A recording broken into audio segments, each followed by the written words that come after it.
knows about the grind. Yeah, bubble grind. Now we have a guy that could probably get in there if you... It's game day. The Edmonton Oilers hit the road once again.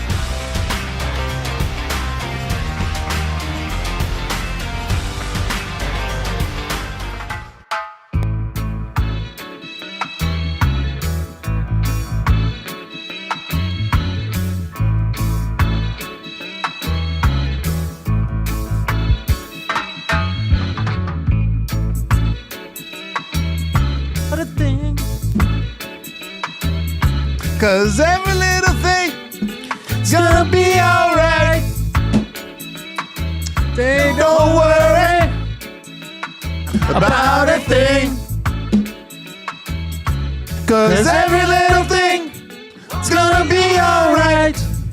Right on. Rise up this morning. Oh, look at that. Smile with the rising sun. Three little birds sit by my doorstep, singing sweet songs of melodies pure and true, saying, this is my message to you. All right. Let's go. Happy game day. Welcome to EST Afternoons.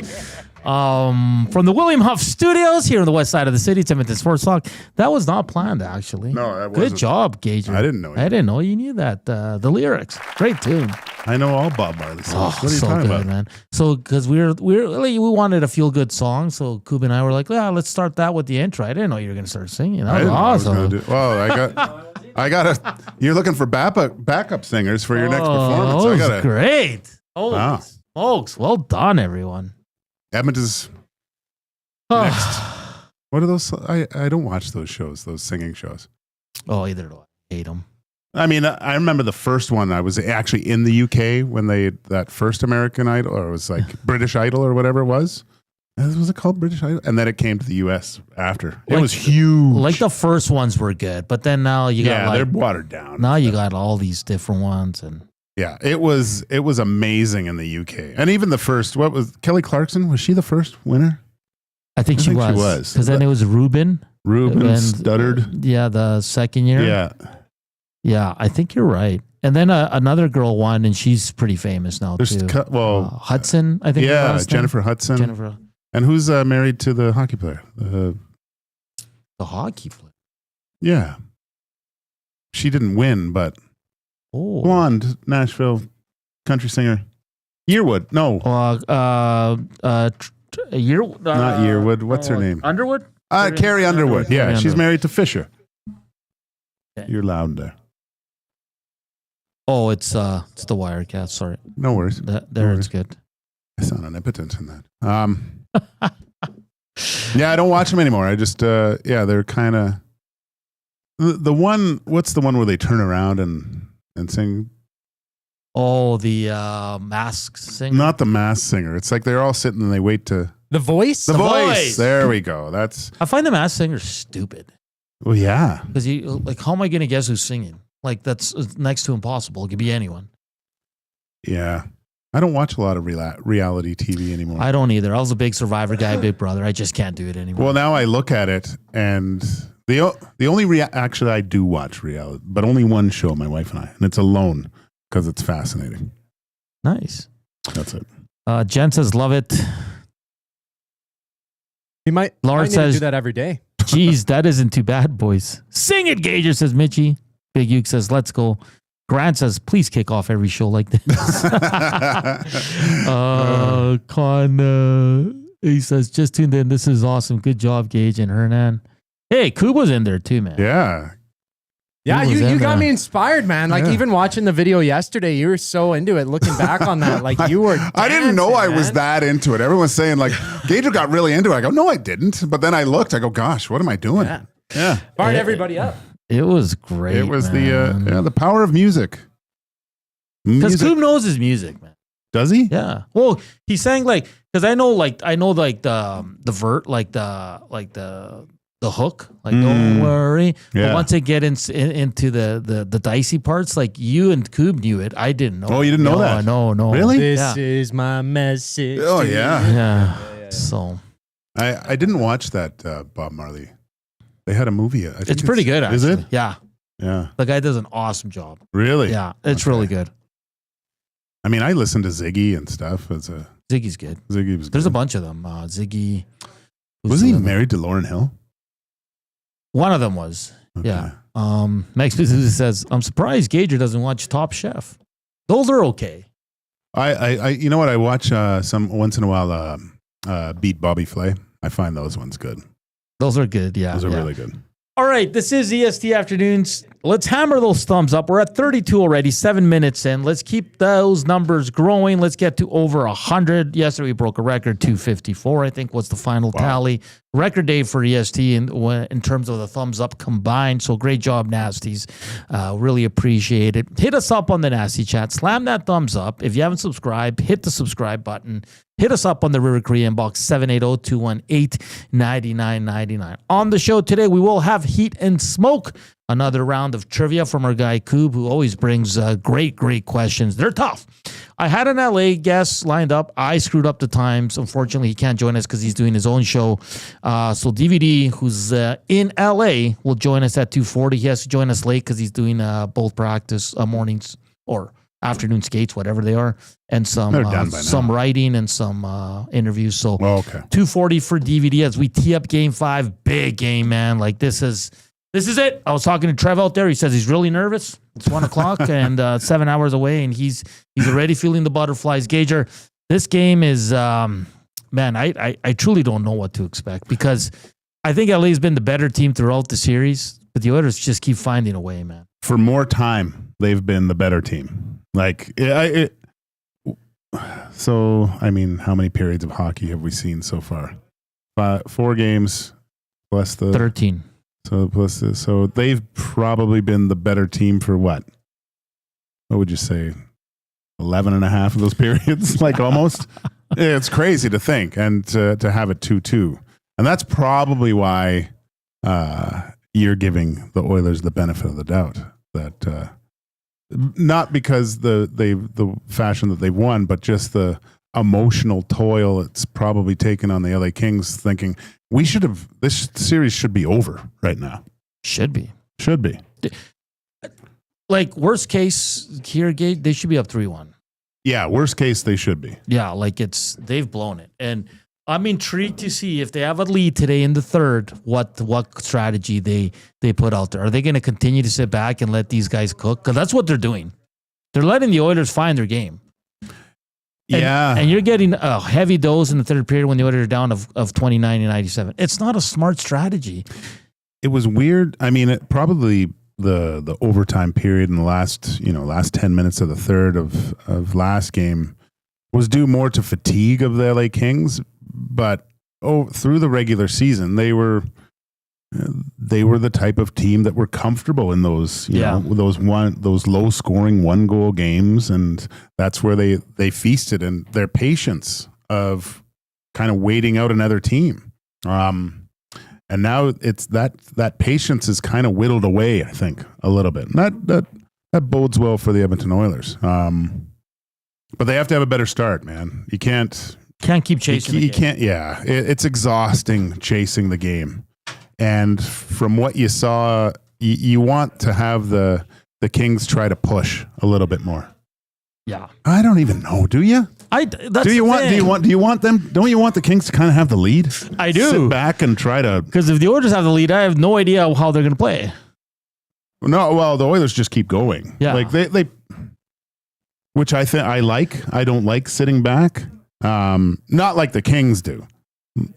But I think what would benefit the Oilers most is simplistic hockey. I mean, if it's not 90% you can carry that puck into the zone, you're throwing it into the corner. Soft dumps, as they say in the biz. Not always good for you, but there's so much to break down because the goaltending matchup, all 3 goalies that have played in the series need to be better. And I think both teams would say that. Who can keep the goals down is going to be a big one. The special teams are kind of turning. Oilers were way better. 2 of 3 on the power play, 3 for 3 on the PK. Can LA find their groove again? or are they going to go ice cold here? Is Jim Hiller, one of the big questions for me, guys, and for all our Nasties, is he going to play more players? Because it's like the guys are getting tired by the third period, man. And if you're just going to let the Oilers come at you at waves, especially if you're in the lead, you're rolling 9-8 guys out there and 4 defensemen, you're going to be in trouble. He doesn't get it, Gage. This is where I wish the NHL had the F1 app where you could, you could probably find it online or whatever, but just breaking down the ice time of guys and see how long their shifts are, how long they're out there, because that's what I mean. You got to wear down these D, and it's the strategy has worked for the Edmonton Oilers. They've been able to take advantage of how Hiller's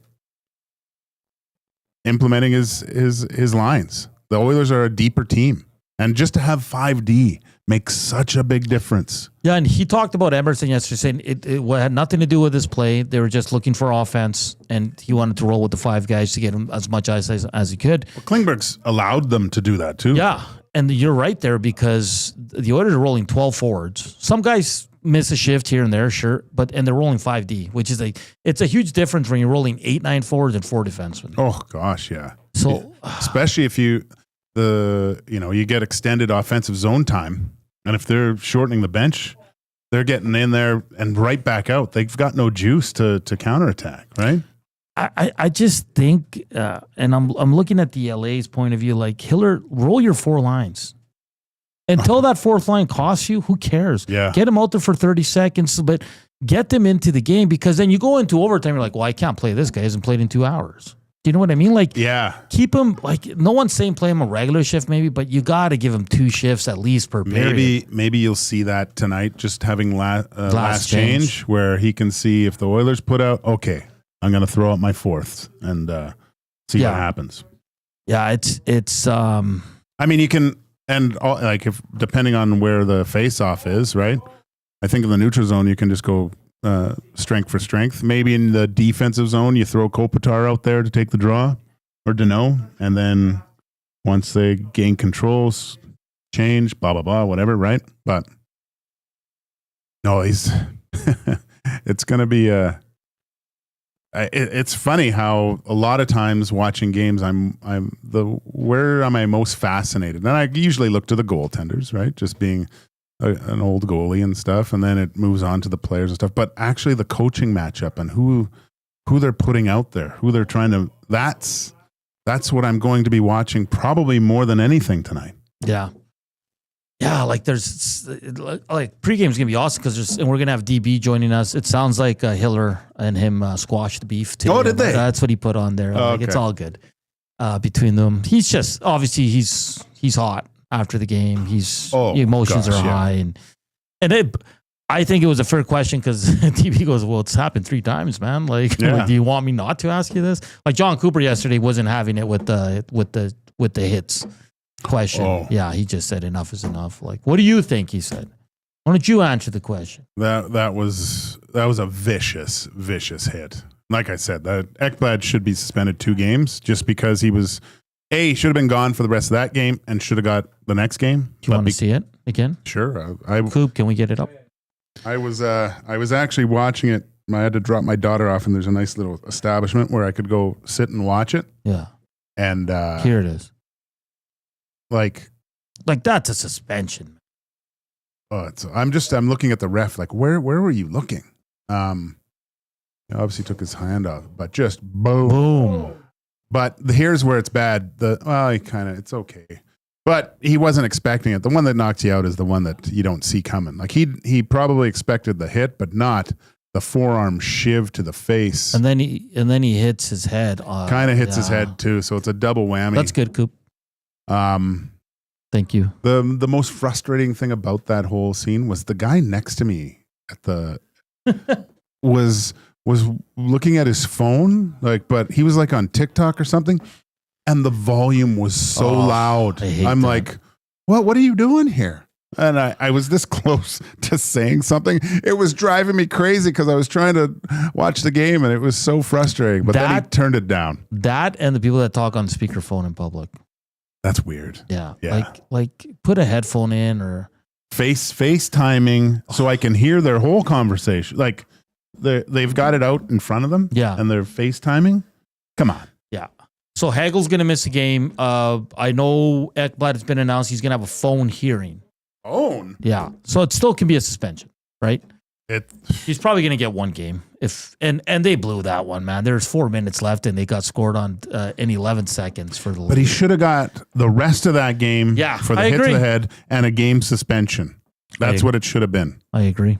He should be gone for games 5 and 6. Yeah, I agree 100%.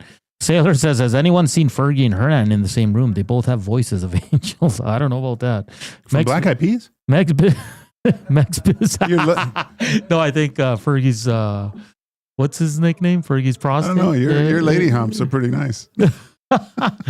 And Max Pazuzu says, what's the EST request line? What song would you like us to open tomorrow? Jeez. Koob, I really enjoyed your video work. It really adds to the show. Great work. Thanks. Koob, well, I'll take credit. Yeah, I'll take credit. Koob's Yeah, the that's man. totally me. Yeah, Koob's the man. I love Koob. He came in today with new jeans, new shoes. He went on a shopping spree. Wow. Yeah, Did you get a bonus? My ass looks great in these jeans, boys. Jesus.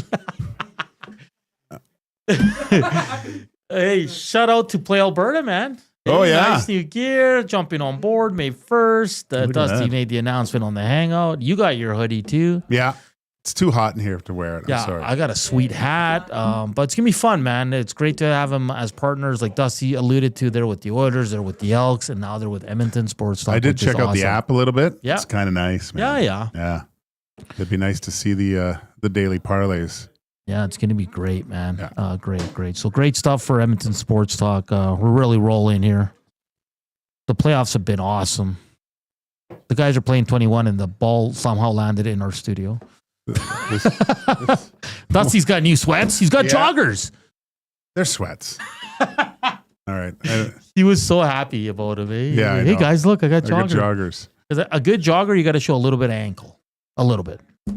Are you jogging in those things, though? No, but like that's just the name of them, right? Well, why call them joggers? They're I sweats. I don't get it.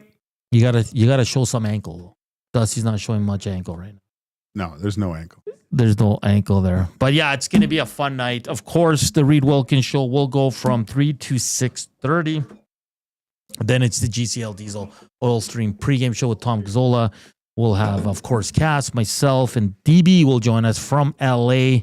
It's going to be a fun And Tommy's at Hudson's on White. I believe. Hudson's on White. Go hang out with him. I don't know if they have room right now, but you can call them, try to get in there, reserve a table. It's probably sold out by now. I do but- enjoy a good Hudson's game because if the weather stays and the wind dies down, they have those windows open, right? So you get a nice breeze through there. That's the thing, man. 2 nice days back to back, but that wind's ruining it. But Friday, Saturday, have you seen the temperature? No. 27. What? Both days. serious? Yeah. That's Hernan weather. Hernan running weather. Ugh. Running. All right. DVD's coming up. I thought you had joggers. You have runners? Or are those just short shorts? Short shorts, runners. Yikes. Yeah. I got to start training for the half marathon, brother. When is it? August. CFL draft goes today. The Elks will not have their first rounder as they lost it in the supplemental draft when they took Zach Mathis. Their first pick will be pick number 10 in the second round. 2 in the third, 1 in the fourth, 1 in the fifth, 1 in the sixth, 1 in the seventh. The global draft went this morning. They took 2 linebackers, Richard Jibiner, I hope I'm not butchering that name, and the other linebackers, Alex Reich. Those were the 2 global picks earlier today. So the draft, CFL draft gets going at 4 p.m. Mountain Time. So we'll see what the Elks do there. There might be some trades. Who knows? I know Winnipeg made a trade today, moving some picks and some prospects around as well. Coming up, we'll continue to tee up an enormous Game 5 between the Oilers and Kings. We'll hear from Coach Knobloch. We got Heat and Smoke, and we got DVD live from LA joining us later in the program. Keep slamming that thumbs up. Reminder that the afternoon inbox is presented by the River Cree Resort and Casino, home of Tap 25 Restaurant, where the entire menu is 50% off 7 days a week from 2 to 5 p.m. We're back after the break here on EST Afternoons. Here's Koob, Sports Update.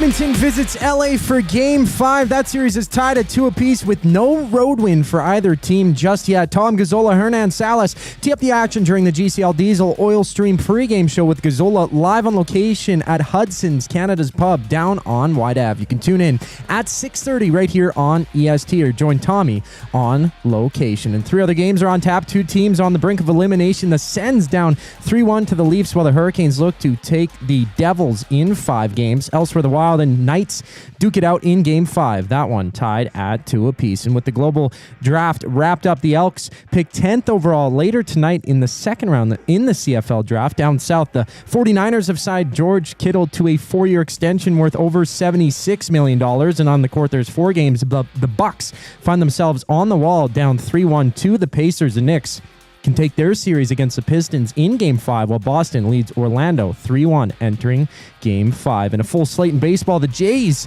and Red Sox have an opener of their 3-game series. This sports update is brought to you by the Capital Care Foundation. Financial support deeply affects residents at Capital Care, and whether it's a one-time donation or a monthly contribution, every penny counts. Find out how you can donate at capitalcarefoundation.net. Dustin Nielson joins the boys on the other side of the break. I'm Zachary Kubusch, and you're up to date. Get your fix every single game with the GCL Diesel Oil Stream pregame and postgame shows with Tom Gazzola and Hernan Salas. Whether it's breaking down the starting lineup, predicting key matchups, or diving deep into the game's biggest moments, Tom and Hernan are here to give you the best insight and analysis in the city. After the final horn, get the breakdown of every key moment, performance, and player reactions. It's your one-stop shop for all things game day. Catch the GCL Diesel Oil Stream pregame and postgame shows with Tom Gazzola and Hernan Salas. Only on Edmonton Sports Talk, your clear choice for Edmonton sports. Craving a late night snack? Hit the Banquet for our new late night happy hour. Sunday to Thursday, 9 p.m. till close. Try favorites like sweet and spicy lettuce wraps or our Banquet burger and fries. All at happy hour prices. The Banquet. Get real. Play hard.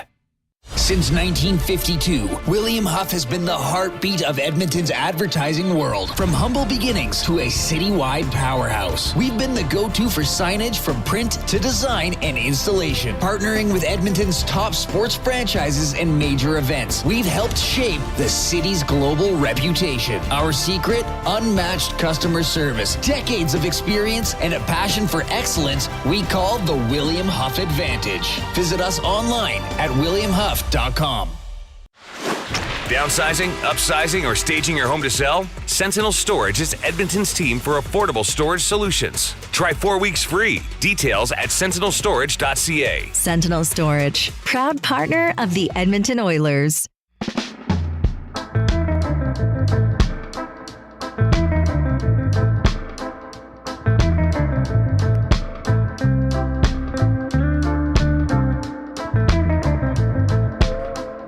.124, welcome back to EST Afternoons. Joaquin Gage, Zach Koob, Hernan, Salas here. Keep hammering that thumbs up. We're getting close to 100. And hit up the nasty chat. River Korean Box, 780-218-9999. As we're joined by Dustin Nielson, who's doing the... What's up, guys? What's it was the readathon. What's... Well, no, so I was standing out there with Trev. I'm just giving you guys a thumbs up here.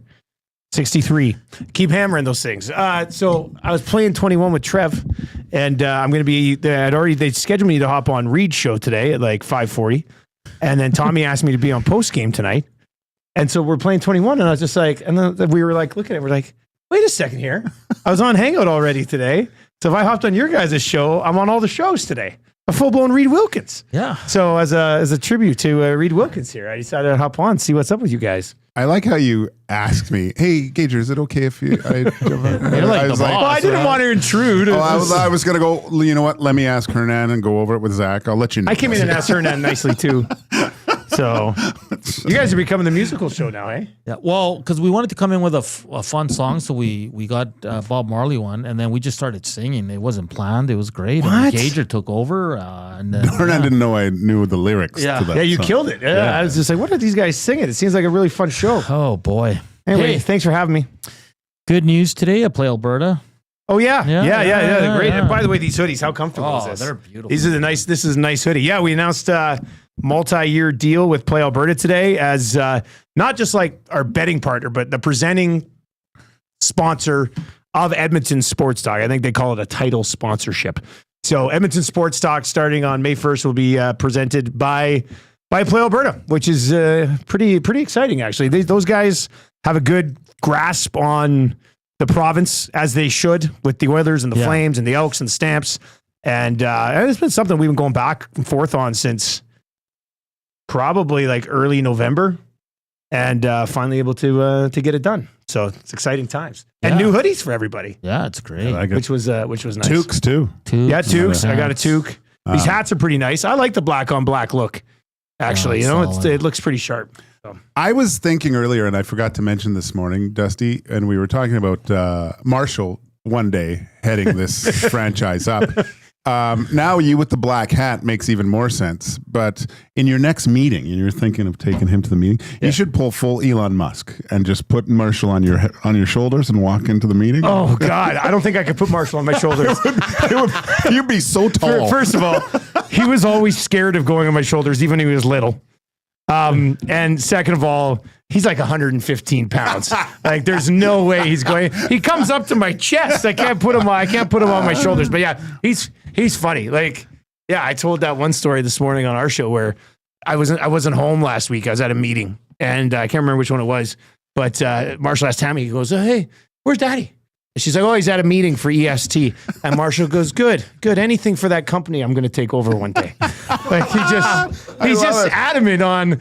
I'm just like, yeah, I would love to work with my son all the time, but he should probably go to school for something. Who does Marshall fire first? Great question. Not Reed, I'll tell you that. Marshall loves Reed Wilkins. Like he gets intimidated when he's around him. Like he just Reed's like a hero to Marshall. It's funny. I can't wait till he comes in this summer and you say, "Hey guys, I got to Marshall, I'll be back in a bit," and then Marshall just cracks the whip. It's just So what are we doing here, boys? Trev, is your work done? Why are you playing 21? Maddie, clean out your office. Yeah. Well, that's actually so it's funny you bring that up because we were talking. He asked me if he could come work here this summer, and I said, "Not for the whole summer, buddy. Like you're 10. Yeah. You should have a summer like with other kids." And he goes, "Well, what about a couple days?" I said, "You know what, man? I'll bring you into work for a couple days in the summer." He goes, "Good." I said, "What would you do?" He goes, "First thing I'd do is clean up Maddie's office." Because that's when like all those boxes were in there with all the merch and stuff. Yeah. So he's got a few things on his radar. Oh, okay. Yeah, He's got a checklist. But I was trying to think, like, should he go to Nate? Or should he, like, he'll probably start doing stuff around here when he's like 16, 17 just to help out. But Nate's such a great program. Should he go to Nate Yeah. for broadcast, or should he go to like U of A for business and then become a business guy? Well, does he want to be? Does he want to be the business owner? Or does he want to be on air? Oh, he's planning on being the CEO of Edmonton Sports Talk. Oh. Yeah. I'd do both then. I'd start at Nate, then transfer over. So do 6 years. Yeah. Most people would be a lawyer. He would just be well prepared to come to Edmonton Sports Talk at the age of 24. He'll be the Van Wilder of U of A. You know, I watched Van Wilder last night. I swear to God. What a classic, eh? Yeah, well, I started watching. I like to throw on the odd comedy when I'm doing work, and I'd watched a lot of the one Pineapple Express, the other guys. Watched a lot of them recently, and it kind of popped up on my For You or whatever and I was doing work a couple nights ago, and I threw it on, and then last night I was getting a bunch of shipping ready for the Crack Pack because it's building up. And I threw it on and watched the second half. In fact, you know what? I haven't finished it yet. I'm just getting to the part where he has to graduate. Oh, do you know that's Spike graduate for his dad. That's the unauthorized biography of that Bert Kreischer. Bert Kreischer. Yeah, Kreischer. That popped up on like my Instagram feed or something. I just saw that. Yeah, that's kind of crazy. crazy. And he's never watched it. And he said the only way he's going to watch it is if Ryan Reynolds. I watched the exact same clip. Yeah, he said he would only watch it with Ryan Reynolds. Yeah, it's kind of funny actually. Dusty, busy day. A lot of sports going on around this time. Your Lakers, will they be able to come back? I heard you the other day. Was it you the other day? I didn't. I'm waiting for you to sing yesterday. Yeah. And I wanted to have a nap, but I was like, I got to hear Hernan sing La Bamba. And I think you told. That's my reminder to get more blood pressure pills. Oh, nice. Yeah, I'm totally out. Jesus. I knew it. That's why I gave a reminder. I totally forgot about that. Now I'm going to forget again. Damn it. I'm going to go take a pill tonight. Everybody remind me in like 20 minutes to go get my blood pressure pills. Marshall's going to be taking this thing over a lot sooner than we thought. I'm going to need him if this guy keeps talking trash about the Lakers and LeBron. I'll tell you that. No, I didn't. You said something. I said breaking news or something. Yeah. No, they're in trouble. They're in trouble for a couple of different reasons. One, I think the biggest reason they're in trouble is that Anthony Edwards is a killer. Yeah. Like he's not a great person in general. He's got like 4 kids with 4 different ladies. Like he's a bit of a dog, but man, is he a good basketball player. And then the other aspect of it is this is going to be bad. I'll do this take on your guys' show so I don't get carried away on my show. But I've watched almost every single Lakers game since Luka came. And he's amazing. But that last game, game 4, was the first time I thought I can see why the Mavs traded him. Oh. Now they should have traded him for more. Like, don't get me wrong. Okay. They should have got 5 times as much as they got. Like, you should have got 4 or 5 first rounders for him. But I find that was the first game where I was like, I kind of get it. Like, the T-Wolves just keep switching on offense till they get Luka defending. Oh, okay. And then they attack him, and it's killing them. And then he had 1 assist. He's got like assist to turnover ratio is 1-to-1 so far. He plays the game in slow motion, but he still put up 38. He's one of the most, actually, to be honest with you, on the defensive side of the ball and the offensive side of the ball, he's kind of the Bouchard of the NBA. I think now that I talk about it, I'm like, he is an all-time weakness on defense, but he might be the most insanely creative player offensively in the league right now. So, but doesn't share the ball. I mean, the two of their 3 losses, he's had 1 assist and 2 assists. Wow. Which you can't. His usage right now is 38%. So it means he's touching the ball 38% of the time. I'll say it. LeBron's is like 18. They gotta switch things a little bit, I think. But they're in trouble. I mean, I'd be surprised if they come back. I think they'll win game 5, but then probably lose in game 6 in mini. Interesting. The NBA playoffs has been fun. I love the TNTL panel. Good.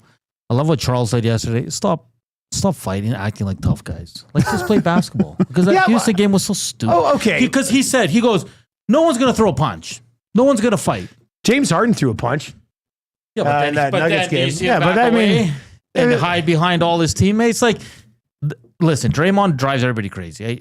But at least Draymond will punch you in the mouth. Yeah, but he's a plug. Like Halliburton, I can't stand because all he does is yap, but he's always scared. I think Dylan Brooks would fist fight somebody. Brooks, he's annoying as hell. Like him and Butler, but Charles was a guy that would fight. Yeah, but here's the thing. This is what I have the issue with.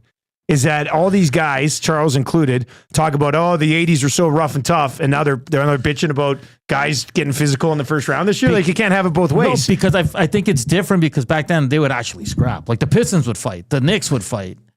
Like, Charles Barkley would fight. Dennis Rodman would fight. Now everybody's just a tough guy until you actually have to do something about it, right? Like, that game yesterday was great. It's great. Like, that was a good game. That Rockets game was awesome. But like, none of these guys are going to throw a punch. So there's no fighting in the NBA. But then don't be a tough guy. That's as tough as they can be. Like, they can't. You can fight in the NBA. You just get kicked out. You know what? There hasn't been a fight in the NHL playoffs either. That's a good point. Somebody pointed that out today, which kind of surprised me with how greasy it's been in a lot of series. There hasn't officially, according to hockeyfights.com, apparently. What about? There's not been a fight officially, like 2 guys getting 5-minute fighting majors, which kind of surprised me. But I don't know what happened with the one on the bench. I guess they gave him roughs. That was a lot of. I don't know what you got to do to get a fighting penalty, but jeez, that was brought up today. I don't know. I didn't confirm it myself, but somebody on the show said that was a thing. All right, Dusty. Thanks for having me, guys. No, we still got 5 minutes. Okay. CFL draft. Hollins, this is a guy you call his games. Yeah. If he can stay healthy, he's a game changer. We were asked this morning, is he their best receiver now? I think he is. If he's healthy. Curly's pretty good. No, but Dunbar's good too. Dunbar had 1,000 yards last year. And I forgot they had Trey Odoms Dukes, who I like. And the guy from Montreal. Kind of Julian Grant. Yeah. He's like a wide out speed guy. He'll be good too. But so I would assume it's Grant on one out, Hollins on the other, and then Curly. Dunbar and Curly in the slot, and then one of Mathis or Odoms Dukes in the slot, depending on the ratio. But Hollins is a good get, man. Like he's a big time guy with VA and Rourke. And then he had some injuries last year. And last year he did have some drops. Yeah. He was like his completion percentage, his reception percentage was like 58, I think, like somewhere around there when I was prepping for games. I was always like, man, he's got to pick that up a little bit. But he is a deep threat. Yeah. Like as far as deep threats in the Canadian Football League go, I mean, probably a top 3 guy. He's not a big guy. No, he's not. I mean, that's why you worry about him a little bit. Like, he's been injured sometimes going for a deep ball and falling and kind of just getting hurt. But if he's, it was interesting. I thought, because he went through some contract stuff. Yeah. With BC, right? There was an issue there, and then he kind of became free, and Hervey went and got him. So sneaky pickup at this time of year. Where did Rourke's brother go? San Francisco. San Francisco? He got drafted by the Niners. Well, You would know that. Someone draft him in the CFL or no? Yeah. Yeah. Tonight he'll go. He'll go? Yeah. Second round? Probably. Okay. So I was wondering, like, when they get drafted in the NFL, they're probably... He'll just retain his rights, right? Yeah. As a draft pick. But do you waste it early? That's what I thought. Probably not. Probably not, right? Because last year, the two linemen from UBC, they went late because they're NFL guys. Yeah, they went like fifth, sixth round guys. Okay. And you'll see guys like that too. But with a quarterback, I think it's a little bit different. There's the other quarterback, the other Canadian kid who played in U Sports. Yeah. Elgersma. He's been invited to like mini camps. So I would think he probably goes higher than Rourke because it's likely that you'll get him in the next 2 years. Whereas Rourke's probably 3 years away. Because what do you think? What's the Niners quarterback room like right now? Who do they have? They got obviously Purdy, but who else? Purdy, they have Allen, and they have Dobbs. So. And now Rourke. And now Rourke can probably move up that depth chart. Allen's terrible. Yeah. Dobbs is okay. Which Allen? I'm trying to think which Allen that is. Dobbs is, but I would assume Rourke's like at least in San Francisco for a year, see how it goes. Then he'll probably pop on a practice roster. So you're probably looking at 2027 for sure, the earliest, if not 2028, to get a look at him, unless it goes really well for him down there and he actually stays. But well, that was last year. Go to the Our Lads depth chart. The what? It's a good depth chart site. Our Lads. Our Lads Niners.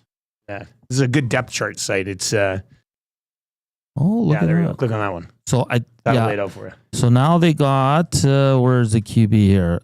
They got Mac Jones, Curtis Rourke. They have the third guy, and then Tanner Mordecai. Yeah, and this was funny because somebody said Curtis Rourke, like his brother, is going to unseat Mac Jones as a backup. Because Jones? I think Jones was in Jacksonville. Was he not? Oh no way. No. Where was he? Patriots. Oh, Patriots. Yeah, that's right. Yeah, Patriots. Sorry. Okay, this just coming down the pipe. The word this afternoon from Elliot Freeman: Talkett will not be returning to the Canucks. Why would you? It's a mess. Yeah, he's going to have a lot. That'll be a guy who'll get scooped up. You think? Pittsburgh, Philly? I mean, he's a legacy guy in both of those markets. I guess, but why? I mean, where's he had success as a coach? Well, he did last year for 1 year. But everything went right. Well, everything went right for them, though. Yeah. Right up until the goaltending covers up every mistake as a coach can make. And says the goalie. Yeah, that's why. What if Derek Lalonde was? That's why Matt T loved me. No, but that's what I'm getting at is that it was a mess this year, but was that coaching? Like they didn't have their starting goaltending. Pedersen, everybody was complaining about his off ice training, the JT Miller stuff. Well, that's Corey not Hirsch, on Talkett. Hirsch said he broke down Demko. You probably get. What did he say? It was a small amount, like 5 or 6 more wins. Yeah. Just because Demko is so good. And what does that do? It puts him in the playoffs. Yeah. Yeah. And that's a fair point. I think I'd be stunned if he doesn't get one of those jobs out east. Yeah, he will. There's a reason why he's not returning. Well, now here's a Sullivan's gone. Would you rather go to Philly or Pittsburgh? Philly. Ooh. Because Pittsburgh's an old, they're not close to winning. Not want to coach Sidney Crosby for a couple of years. But you got Mitchkov, an up-and-coming team, hopefully, in Philadelphia. Philly's going to be they'll never get a goalie. It's the curse of Pelle Lindbergh. Yeah, not even Chech Manik could solve that thing. Chech Manik. One last one. So you're going to be on post-game? Yeah, post-game popping in tonight. Yeah, in Reed's spot there. All right. Any sense of what's going to happen tonight? None. It's hard, right? It's true. I don't know what's going to happen.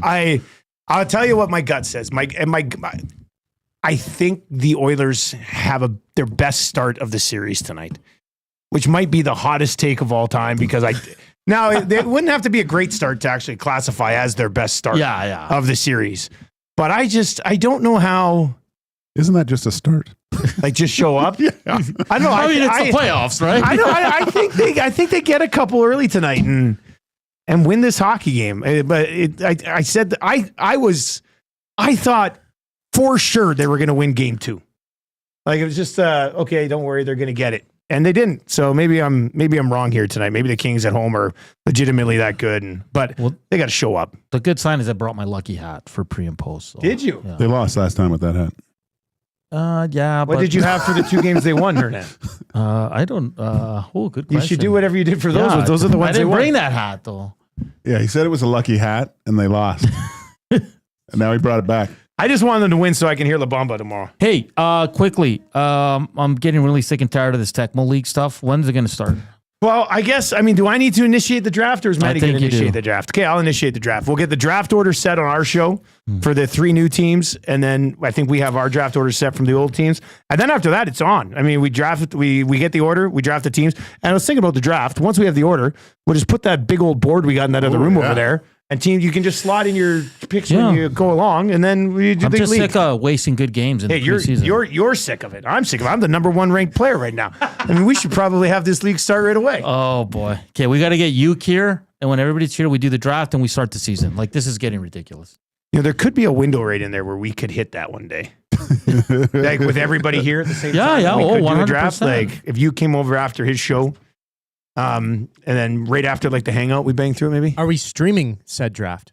It's a good question. And it may be tough.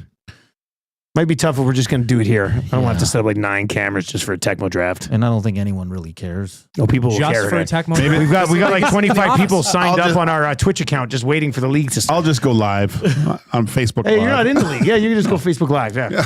Maybe we'll do something like that. All right, we got to get out. Coming up next, we'll continue to tee up Game 5 between the Oilers and Kings. Heat and Smoke with Koob, and then DVD later on in the second hour live from LA. Big shout out to Dusty for joining us. Thanks for having me. He's going to be on every show today, matching the Reed Wilkins. We're back after the break. Here's Koob Sports Update.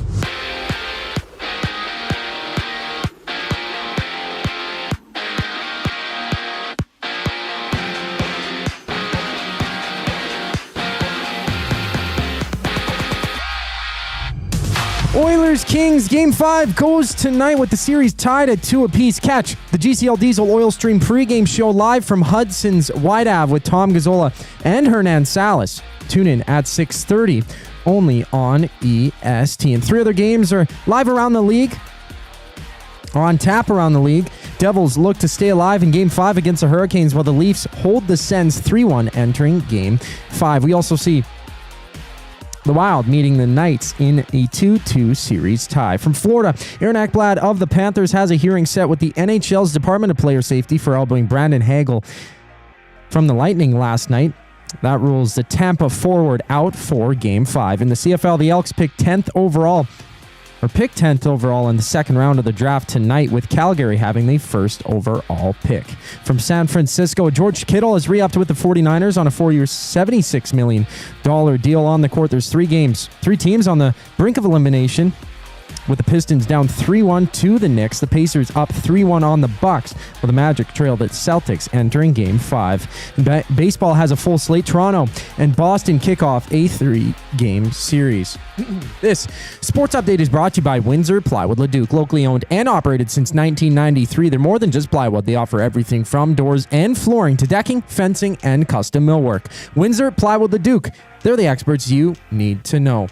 Heat and Smoke up next here on EST Afternoons. I'm Zachary Kubusch, and you're up to date. The EST Hangout. Today is the 1-year anniversary of Corey B's EST tattoo. Is it? 1-year anniversary, and I took an unfortunate photo. I forgot. Yeah, I know. You were between the legs, right? From that side, I was like, this will be fine. And then I saw it from them, and no, that was terrible. The EST Hangout, presented by Sentinel Storage. Weekday mornings 9 to 11, only on Edmonton Sports Talk. Your clear choice for Edmonton sports.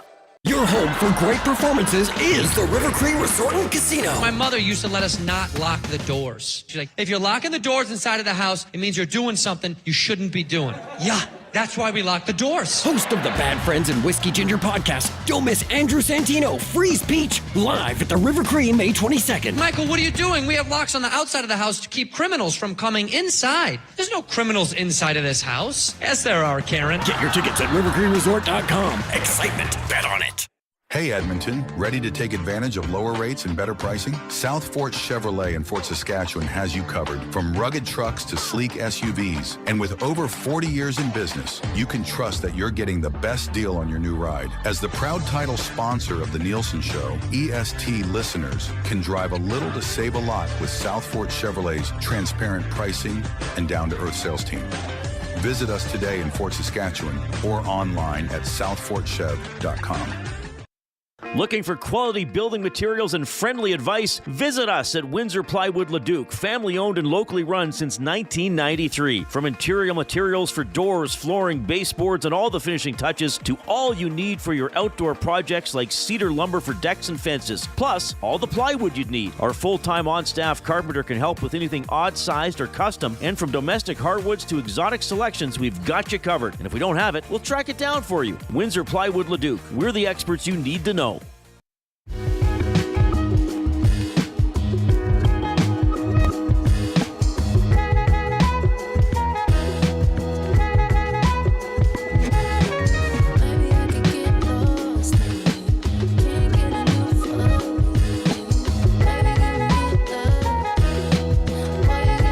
147. Welcome back to EST Afternoons. It was nice catching up with Dusty, man. He's never on our show, so it was great. Great guest. He loves being a guest. Yeah. Enough of this hosting stuff. Hey, portion of this hour brought to you by the Canadian Brew House. Make beer cheap again at the Canadian Brew House, Molson Canadian Steins for just $4.50, 25% off Monday to Friday, open till 7 p.m. Round up your crew and stop by the Canadian Brew House. All right, guys, this is what we're going to do. Hour 2, we're going to hear from Kris Knobloch. He met with the media earlier today. We're going to hear from Derek Van Diest from NHL.com. He's in LA for Game 5, so we'll get the temperature from DVD there on Game 5. And, of course, your messages to the Nasty Chat and the River Korean Box, 780-218-9999. Guys, we've hit 100 thumbs up, which is awesome. Let's try for 200. Let's go. We got still over an hour to go. You guys are awesome. You guys rock it. And we want you to play along as it's time for Heat and Smoke. Who will go? Who will bring the heat? Who will go up and smoke? It's another round of trivia with our guy, Koob. Koob, take it away. Oh, I forgot there was no intro for that. Yeah, we gotta make Heat one. And Smoke intro. Yeah, we definitely got to do that. It would add a lot more because now we're singing now on shows and stuff like that. So vibes are good, man. Yeah, exactly. Vibes are good. And the vibes are good. Of course, Oilers tied at 2-2. Now, because playoffs are in full swing in the first round here for the NHL and among other sports, a lot of these questions are playoff based. Oh. So I have 9 questions regarding, I don't know, playoff points or something like that. So just to get in the mindset, you're going to be answering playoff style questions, and there's going to be a lot more pressure, guys. You're going to have to show up big like the Oilers did in Game 3 and 4. All right, we got about 11 minutes, 9 questions. Let's go. All right, let's roll straight through the first one. So, how many defensemen have scored a hat trick in a playoff game? Who goes first? I guess Gager won last time. Defers. How many? How many defensemen? I'm going to go 3. No. I'm going to say 1. 1. Very low, boys. Dozen. A dirty dozen. 12. Jesus. 12 separate ones. So George Boucher, Bobby Orr, Dick Redmond, a bunch of names. What Boucher? Boucher, George? Boucher?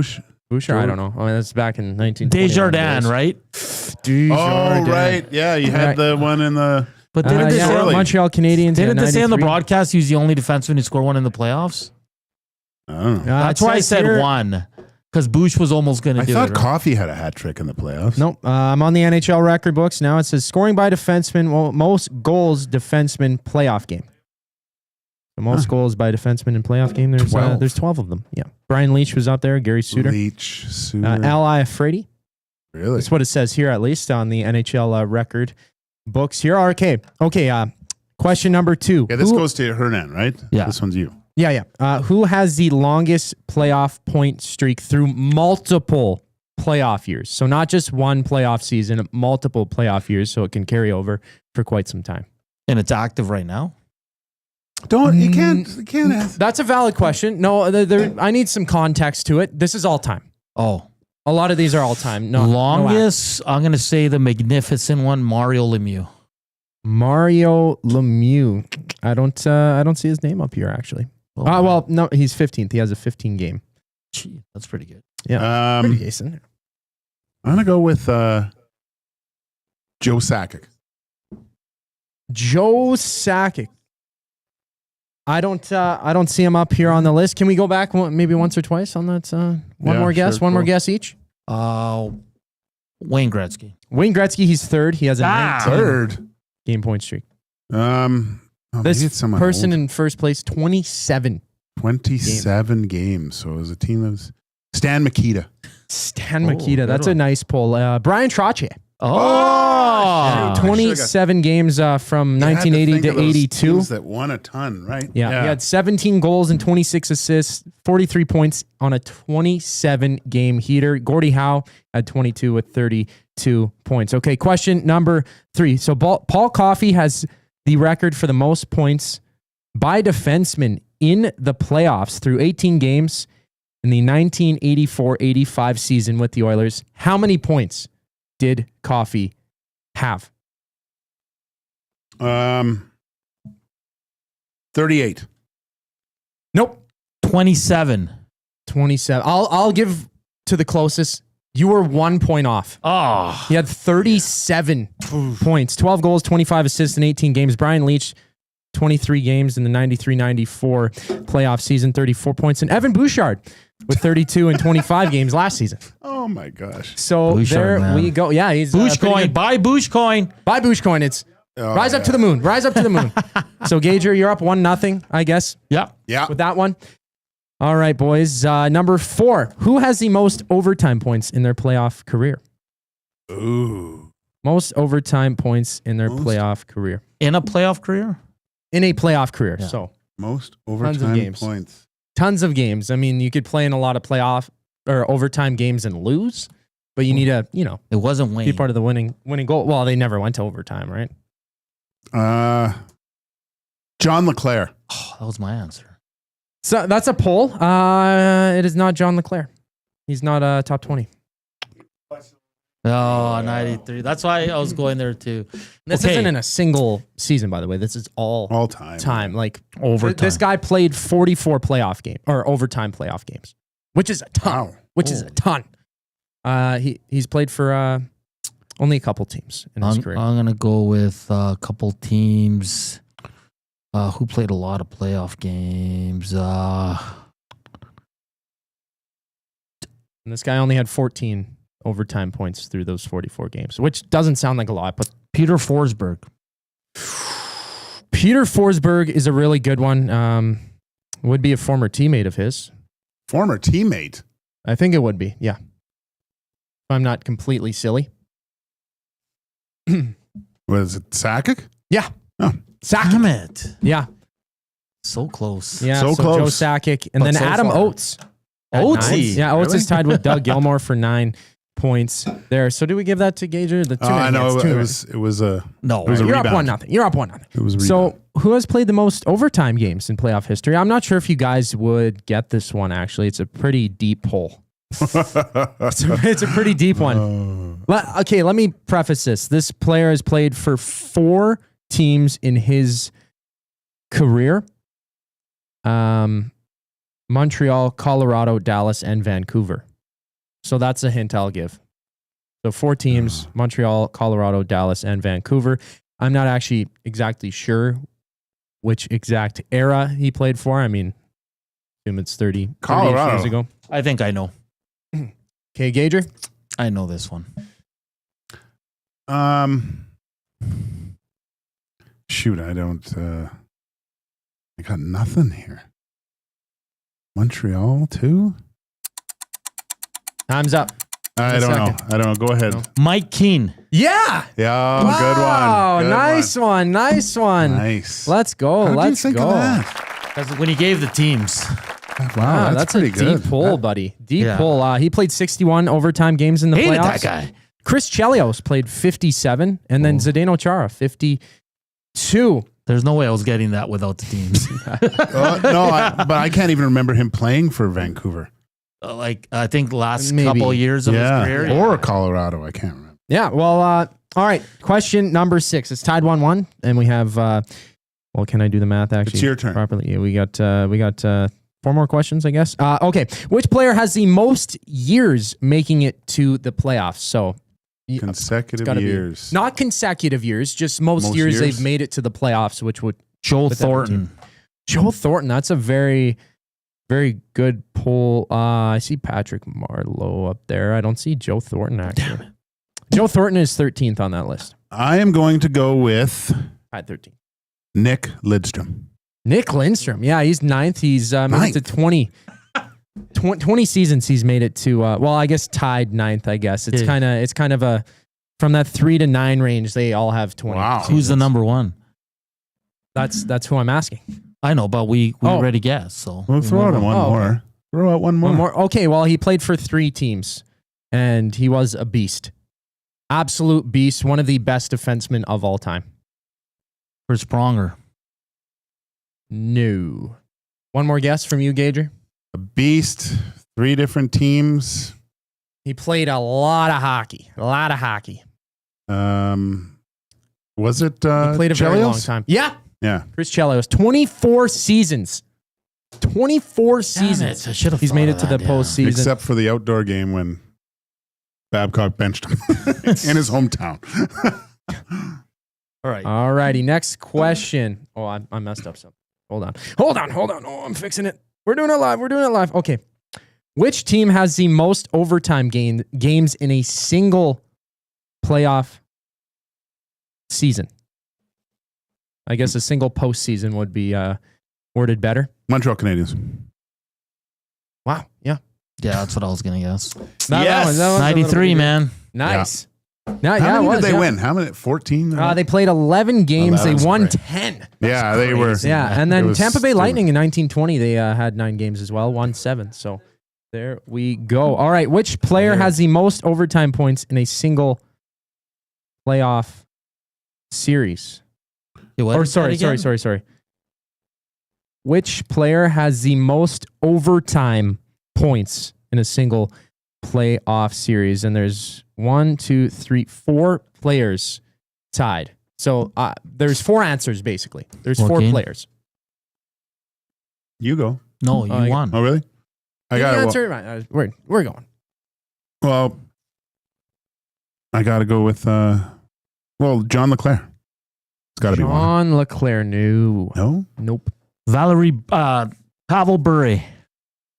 Pavel Bure is not the right answer. All right. I'm trying to give a hint here for one of these. Okay, 2 of these players you won't ever guess. So 2 of them are basically valid. The other 2 played in the late 30s and stuff like that. A player who's one of these players are very near and dear to I guess maybe people here in this province, and the other player is an absolute all-star and is still in the not playing, but is still around the game today. Theo Fleury. Good pull, but no. One more guess from you, Hernan. Glenn Anderson. Nope. Ray Ferraro and Peter Klima. Peter Klima. Yeah, he had 3 overtime points back in 90-91 against the LA Kings in a series. All right, the final question. I guess, Gager, you're up 3-1. You're up 3-1, but we'll go with the final question here. Anyway, if I hold on. What was the most consecutive playoff games played in their career? Most consecutive games. It's over 260 games this player played in a row. What? So what? That's like 3.5 seasons or something? Quick math. Consecutive. Yeah, it's a lot. It's more than some players even play in the NHL in a regular season. Steve Yzerman. No, it's not even. No. Steve Yzer. He might have got injured and stuff like that. I don't know. No. 200 consecutive games in the. Got to be old. There's quite a few players with over 200, but this guy's over 260. And there's only 2 players with 2. Yeah, consecutive games. They went to the playoff for most. Oh wait, hold on. Most consecutive. Most playoff games played. No, sorry, most playoff games played in career. Most playoff, yeah. Okay. My apologies. Gager, you want to do that again? Yes. Most playoff games played in a career. Geez, I want to go back there, but Ray Bork? No. Jaromir Jagr. Jaromir Jagr, no. All right. Who is it? It is Chris Chelios. I know it's the obvious one. You said you didn't want to go back to it, but it might have been the right one. Nicholas Lindstrom is 3 games behind him at 263. This was the Chris Chelios trivia. Yeah, I guess so. And then Mark Messier was third on that list. Claude Lemieux, Scott Stevens, Carbonneau. I remember one time we played, and Tyler Wright did something or said something to Chelios. It scared me half to death. Chelios went by our bench and yelled at Tyler to get out there because he was going to kill him. I really thought he was going to kill him.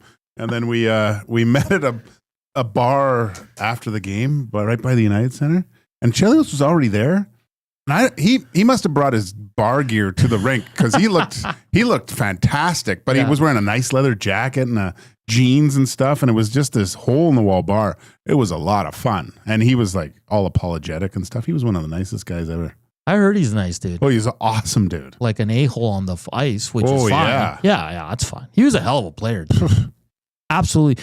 Koob, great job on the questions once again. Gager wins this round. I think Gager's got me on the season series. 3-1, he wins this one.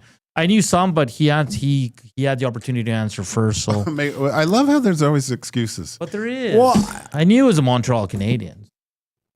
I should have got double points for my team. Right. I'll let it go. Let's give Hernan double points. Yeah, and you still lose. You still lose 3-2. All right. We're live here from the William Huff Studios, west side of the city. Coming up in hour 2, we'll hear from Kris Knoblauch. He met with the media earlier today. DVD live from LA. And we want your messages on the Nasty Chat and the River Cree inbox. 780-218-9999. We're back for hour 2 here on Game Day. Game 5, baby. Oilers Kings. We're back after the break.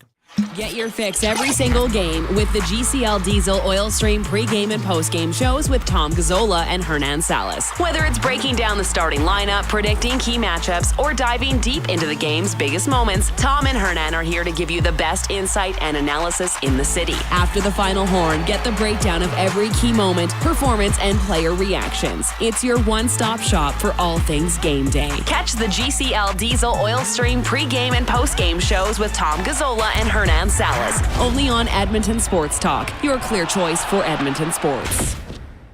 You've heard the name, but what does it mean? For over 66 years, William Huff Advertising has supplied signage from screen printing to digital to LED with design, production, and install in-house. It's a one-stop shop for all your signage needs. Edmonton owned and operated, William Huff has been trusted by the biggest companies and teams in the City of Champions and many others across the country to do the job. If you're looking for a way to get the word out about your company or event, they are the answer. Go to www.williamhuff.com. Their results speak for themselves. Celebrate your birthday at the Banquet Bar. Enjoy great drinks, amazing vibes, and unforgettable memories. Download the Banquet app and get a free pizza pie on your birthday. Book your party today at thebanquetbar.com. Looking for a winning strategy for your retirement? Contact me, Joaquin Gage at K4 Financial, where expertise meets dedication. I will always look for a careful approach to your retirement, ensuring your financial future is secure. From tailored strategies to clear, actionable advice, I'm here to guide you every step of the way. Don't leave your future to chance. Get in touch with me, Joaquin Gage, today at k4financial.ca or email joaquin.gage@k4financial.ca to start planning for a brighter future and a more secure retirement.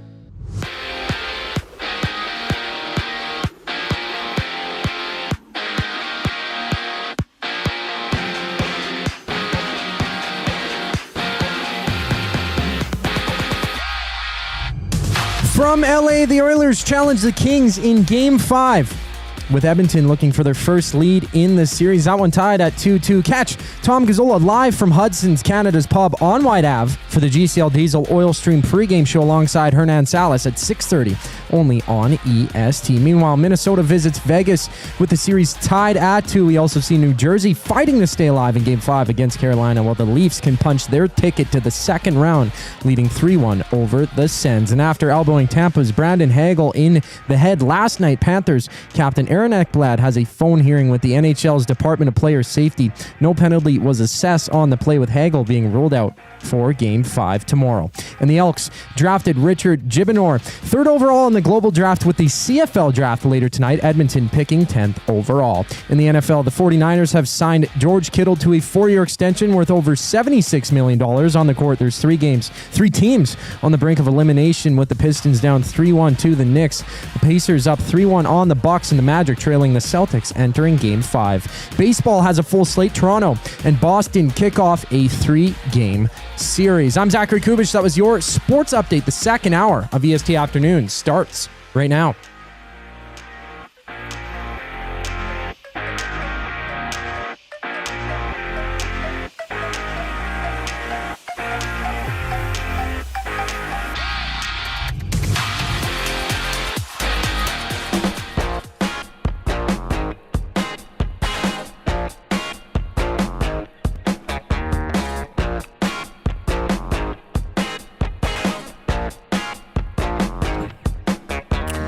It's 2:07, hour 2 here on EST Afternoons. Edmonton Oilers game day series tied at 2.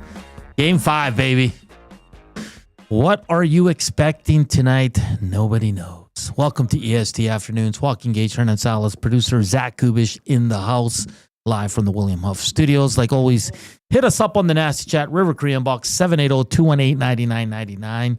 If you're listening, if you're just listening, iHeart, TuneIn, radio apps, EdmontonSportsTalk.com. Jump on over. Give us a thumbs up. Let's get to 200. We got an hour to go. We're only at 115. We've kind of stalled, Gager, after we hit 100. We have 202 watching. So how about let's get rolling here and get close to 200. Coming up at 3, of course, will be Matty Iwanek and Jay Millen, as Reed Wilkins is off today. And they'll take you right up until 6:30. And then it's Tom Gazzola live from Hudson's on White Ave for the pregame show. Cassian, myself, Dennis Bernstein will all be joining him for the pregame show. I'm sure we'll have some pregame audio as well. We haven't done this so far, Gager, but the lines for today: RNH with McDavid and Hyman, Podkolzin with Draisaitl and Arvidsson, Henrique between Connor Brown and Evander Kane, Matthias Janmark between Corey Perry and Frederick, Nurse Bouchard, Wallman Klimberg, Kulak Emberson, and Calvin Pickard gets the start. I'm still a little surprised that some people thought Skinner would get this game. I just don't see how. Around the NHL, Elliot Freeman reporting that Rick Tocchet will now return to Vancouver. Very interesting. The Norris finalists have been named: Cale Makar, Zach Werenski, Quinn Hughes. What a group, eh, Joaquin? That's a good. I mean, Werenski was phenomenal this season. It was. I mean, who watches Columbus, really, right? But seeing him in the Four Nations, whoa, he's a good player. Wow. Man. And Quinn Hughes, what a difference. He was all Vancouver this year. Like, he was the main. Yeah. He won them games by himself. Games today, Senators look to stay in, as they'll be in Toronto at 5 p.m. Same with the Devils. They're down 3-1. They're in Carolina to take on the Canes. Tied at 2, Minnesota and the Golden Knights go at 7:30, and of course the Oilers. All the West series are tied at 2, and it's all the East were up 3-1, which is kind of well that changed yesterday because Dallas won, but You know what I'm saying. So very interesting. I'm surprised. I didn't watch any of that Dallas. Did you watch? I saw a little bit of it. How was it? Dallas came out hot, scored early, got a big lead. Colorado cut it to 1, but then Dallas scored 2 goals like that, in a minute to pull away there. So interesting. Blackwood was pulled. Yeah. Yeah, so it's going to be interesting, man. It's not the year of the goaltender this year. It is not the year of the goaltender. Coop, can we get our videos up? We're going to hear a little bit from Kris Knoblauch here as he met with the media today. It's about 6 minutes. I don't know if we'll run the whole thing, but here is Kris Knoblauch meeting with the media. Sorry? Let me fix this, Coop. Give me a sec. Put me back, please. Sorry, buddy. That's on me. That's on me. Just give me a sec. I don't think I'm muted. Shouldn't be muted. Yeah, I gotta figure this out. So just give me a sec here, Coop. We're not going to talk any race week this week. We will tomorrow. Maybe Friday once the Oilers eliminate the Kings. Oh, we'll have to Thursday do it night. from the Booster Juice Center, though. Is it the Booster Juice Rec Center? The Booster Juice. Yeah. Friday, we're doing shows Oh, from... that's right. Yeah, sorry. I'm just out to lunch. It's from the Booster Juice Center, I think. Yeah, we'll be live on location, which is going to be kind of cool. That's great. Can't wait. Well, It'll be fun. You're playing, right? Yeah, well, I don't know. We'll see. If I get drafted. Oh, you will. I think Cass went first overall 2 years ago. Really? Yeah. Interesting. Yeah. Are you going to come out to the draft? In the West End, though. No, probably not. Yeah. If I'm being honest. So you could, though. I guess you got to get ready for the game, though. No, yeah. Forget that. Because Thursday's back here, right? Yeah. I know Oilers fans would probably prefer this to end in 6 in their favor, but I kind of want to see Game 7. So do I. I love Game 7. Game 7s are a game changer. Yeah, Koob, just send me a message. Let me know what I'm doing wrong here. I don't know why we can't play the audio. I'm a little confused. That's a long text. Let's see here. What else do we got cooking? That's right. Okay. We will talk the race probably Friday. We'll get our buddy Tim Rainey. I also want to see if I can get Hollins on and talk some CFL as well. We'll see how the series goes, though, right, guys? We got to wait on that. Regardless, there's a game on Thursday, so I'm not too worried about that. It's going to go down, but we wait for Saturday, my friend. Yeah, no, and it's good times for the race too, which is nice. But I know we've talked about it all day, and no one really knows what's going to happen tonight, just because this series is crazy. But who do you think's going to win, Toronto or Ottawa? Let's go with. You think Toronto seals it? Yeah, they're at home, and they're playing like they're the better team. They look good. Yeah, for me, it's not even close. So the only goalie that's been really consistent out of everybody. Yeah, Ottinger's been okay. Stoller's just kind of came out of nowhere. Hey, he's had a good year though, and I like the way that the Leafs D are playing well, all of them, and they got a lot of firepower. That Tanev's a hell of a player. He's a good player. All right, Kubi, what do you need me to do here? You need me to pause it? I mean, mute it on the Wirecast on my end? You have your own mic, so your audio output muted from your thing. I could just get the video on my side. Okay, let's do that, and then we'll figure this out. Sorry about that, nasties. We can play it in the second segment this hour. No worry about that. Winning at home, Edmonton would be buzzing. Yeah, if the Oilers win tonight, Cager, I think it's done. I can't. No, because I can't see LA winning 2 games. Well, I find it difficult to say that you can beat LA 3 games in a row too. Like that's a good. Maybe everything. I didn't even think of that. Everything kind of resets right now, right? It comes down to what team. If you look at momentum, Edmonton's won the last 2 games, but by the skin of their teeth here. Yeah, it's like nasties. How are you feeling? Like, what are you expecting tonight? Like, is it going to be a close game, high scoring again, low scoring? Do you see one team running away with this? And like, because it's been a fascinating series, man. Like LA's control play for the most part. The Oilers have had their stretches, especially in the third period and overtime, where they've looked really good. It's 2-2. Goaltending has been suspect on both sides. Special teams is taking a turn now for the Oilers on the positive side. It's just, it's unreal. I'm intrigued to see if LA runs more than 9 forwards and 4 defensemen. I really am, because it's costing them, and they can't look at their roster in these last 2 games and think otherwise. So it's going to be interesting. All right, we do have Kris Knobloch here. He is meeting with the media in LA earlier today. Here's Kris Knobloch. Game 5, like wins 80% of the series when it's 9-2. You guys have had experience of this. You had that experience last year in Vancouver. Just maybe can you give us a thought on the mindset coming in here, having tied the series, and the importance of this game? Obviously very important, Game 5. Not only that, but we have to win at least one game here, and ideally beat Game 5. And I think where the mindset is to come out with a strong start and not trail early. And, obviously when you have the lead, it's a lot easier to play the game from there. But I think it's important for us to play with the same desperation and hunger that we have played when we were trailing. What are you seeing on the special teams? Because the battle seems to be switching. They were kind of dominating early on, and now last 2 games your power play's kind of got going, your penalty kill is being effective. What have you seen in that regard?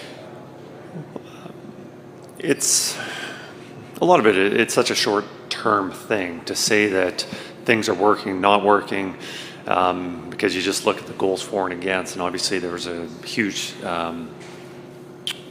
advantage to LA in the series early, but it's going to work itself out. I think our guys have done an excellent job of capitalizing on their chances later in the series, these last 2 games, 4 power play goals. First game, I thought our power play was pretty good, the amount of opportunities we had.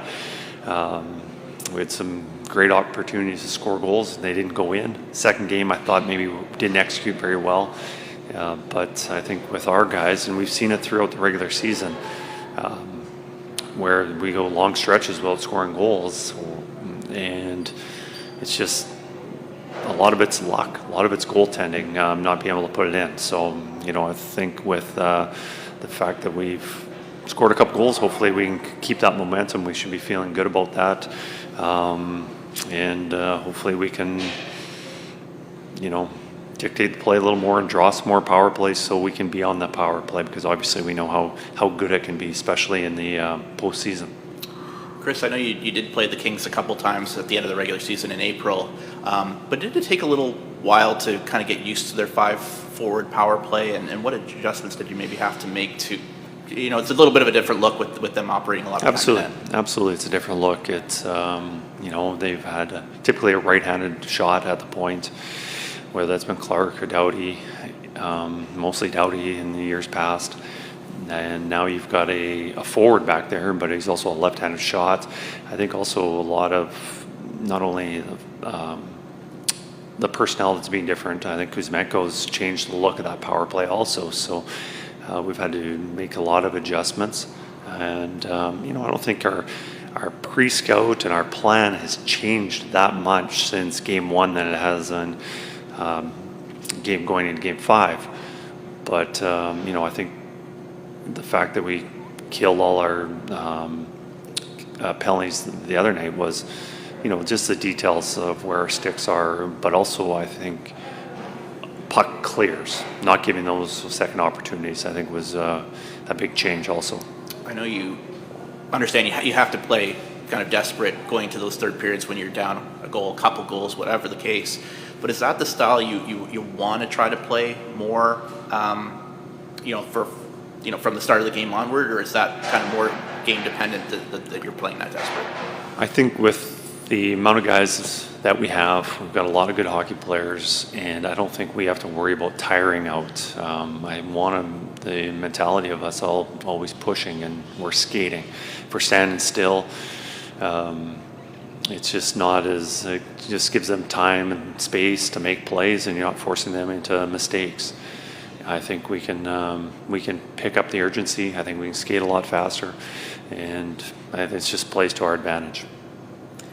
Can you confirm your starting goaltender for tonight? Galvin is our starter. And what have you liked out of his game over the last two outings? I think he's made some big saves when we needed it, especially in the second half of the game, in the third period, in Game 3 and 4. LA had some chances to put the game away, and Picks made some big saves to give us the opportunity to come from behind and ultimately get those wins.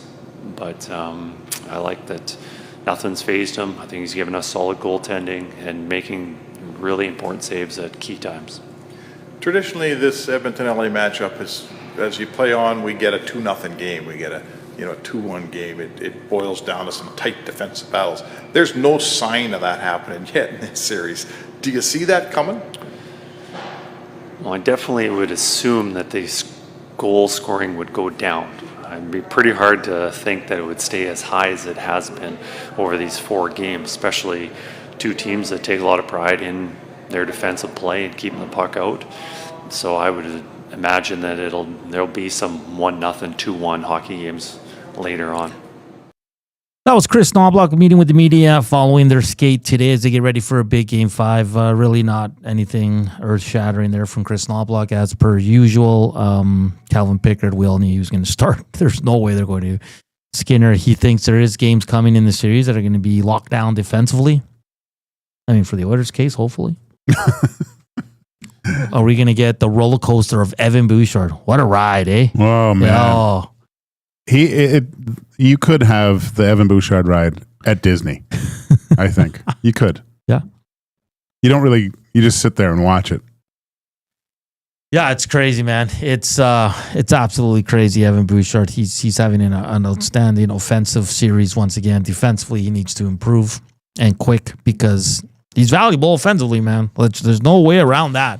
No. And Darnell Nurse needs to pick it up a little bit more, too. Klimberg's been a pleasant surprise outside He's got to keep it going. His giveaway in overtime that almost cost him. But Emerson's not playing a lot. Kulak's Kulak. I never worry about Mr. Kulak. And then who am I missing? Wallman. Wallman. He's been up and down. This is only, what? This is his 6th? Yeah. This is his 7th playoff game, right? So... And I don't know, he looks banged up. He seemed like he got around a lot better before. Yeah, that's a fair point. C-Run says, scariest ride in the park. Oh, yeah. Evan Bouchard, baby. It's like one of those old wooden roller coasters, right? Oh, that poor guy, man. He's just, Draisaitl called him a genius last postgame. They got to be specific, though. Genius in the offensive. Well, I don't know what he's referring to. But if you watch the first 40 minutes, not a lot of... Mad scientist? James says Wallman has been hard to watch at times. Yeah, he's had his moments. I think he's struggling on the PK. Box pounder. Bouchard is the reason I have to take drugs for high blood pressure. Hey, you're like Dusty. Dusty, don't forget your pills. Right. We should all text him. Yeah, everybody let Dusty know. He's listening. Dusty, go get your pills. He's probably turning the car around right now. Damn it. I missed it. All right, we got to get out here. Reminder, at 2:40, DVD Live from LA will join us here. Keep sending us the messages to the River Cree inbox. Like always, the afternoon inbox is presented by the River Cree Resort and Casino. Hey, you want to check out some dope music? Check out Los Lobos La Bamba, baby, on May 15th. And the next day, you can switch it up and get some bump and grind with Drew Hill and Genuine on May 16th. Get your tickets at rivercreeresort.com or hit up the River Cree box office. We're back with more Oilers Kings talk, and we'll go around the NHL as well here on EST Afternoons. Here's Koob with your sports update.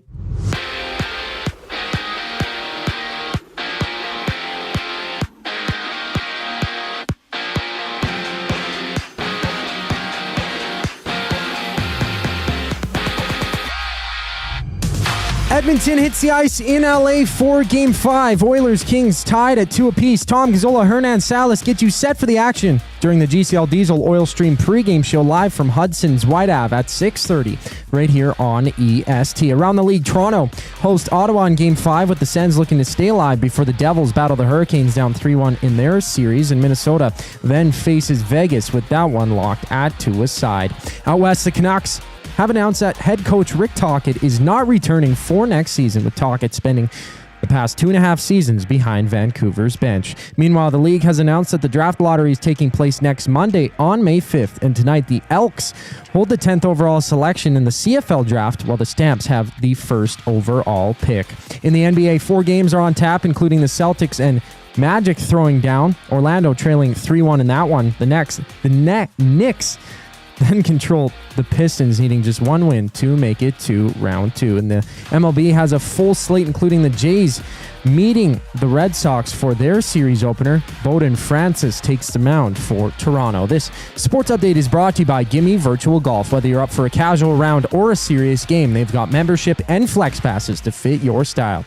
Visit Gimme Virtual Golf today and discover just how fun indoor golf can be. More with Joaquin Gage and Hernan Salas once we get back from break. I'm Zachary Kubusch, and you're in the loop. Home for great performances is the River Cree Resort and Casino. My mother used to let us not lock the doors. She's like, if you're locking the doors inside of the house, it means you're doing something you shouldn't be doing. Yeah, that's why we lock the doors. Host of the Bad Friends and Whiskey Ginger podcast, don't miss Andrew Santino, Freeze Peach, live at the River Cree May 22nd. Michael, what are you doing? We have locks on the outside of the house to keep criminals from coming inside. There's no criminals inside of this house. Yes, there are, Karen. Get your tickets at rivercreeresort.com. Excitement, bet on it. And there they go to Sentinel Storage. The snowblower and winter gear goes in. They shoot, we store. Need extra space? Store your winter gear with Sentinel Storage and win extra space at home. Try 4 weeks free at sentinelstorage.ca. Proud partner of the Edmonton Oilers. Hey Edmonton, ready to take advantage of lower rates and better pricing? South Fort Chevrolet in Fort Saskatchewan has you covered. From rugged trucks to sleek SUVs. And with over 40 years in business, you can trust that you're getting the best deal on your new ride. As the proud title sponsor of the Nielson Show, EST listeners can drive a little to save a lot with South Fort Chevrolet's transparent pricing and down-to-earth sales team. Visit us today in Fort Saskatchewan or online at southfortchev.com. Strike up some fun at the Banquet Bar. Bowling, drinks, and a great time with friends where the good times roll. Whether you're here to bowl or just hang out, the Banquet Bar is your go-to spot. Get real, play hard at the Banquet. Got some gently used furniture or home goods that need a new home? Find Edmonton is here to help. Every month we furnish over 100 homes to those transitioning out of homelessness, and we need your gently used furniture and home goods. Drop off at 5120 122nd Street or call for free local pickup. Just visit findedmonton.com to learn how your donations can help create a home for someone in need. Plus shop our thrift store, in-store or online, with proceeds benefit those moving out of homelessness through housing supports. Visit us at findedmonton.com. Find Edmonton, supporting our community one home at a time.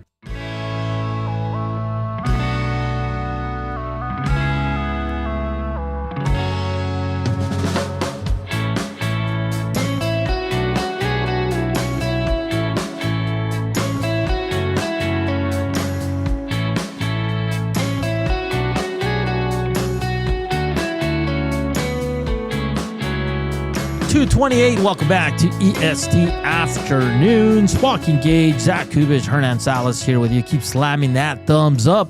1:32. Got about half an hour left. We can get 68. We get 68 thumbs up. Let's do it. Vamos. So if the Oilers win, will you do another rendition of La Bamba live? Well, you don't want to overdo it, right? I think,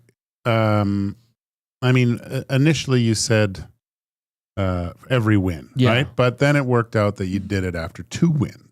Yeah, because it was the weekend, though, right? So let's say Oilers win the series. It'll be a whole theatrical production. Maybe we'll come in singing like we did today. Maybe that's our shtick. Full mariachi band. Mariachi band. Mariachi. Mexico. No, hey, I want to be clear on this. This is what the Vancouver Canucks sent out. The Vancouver Canucks announced today that Rick Tocchet has decided not to return as head coach for the upcoming season. After thoughtful discussions with the team and management, Tocchet has opted to step away from his role, concluding his tenure with the Canucks. So he wasn't fired. This was a Tocchet decision, it seems. Or at least Vancouver is making us think that. I think it's if you're the GM or owner after, what happened this season, aren't you cleaning house? Like, everyone bears a little bit of a responsibility here. Sure, but it's just, again, I thought Vancouver maybe was a year ahead last year. Everything went right for them. They got career years from everybody. It's goaltending, man. Yeah, and that's a part of it, Joaquin. But I think this year the rift between their 2 star players, the Demko issue, Just a lot of injuries, like the Dakota Joshua, unfortunate with the was it testicular cancer to start the season. Yeah.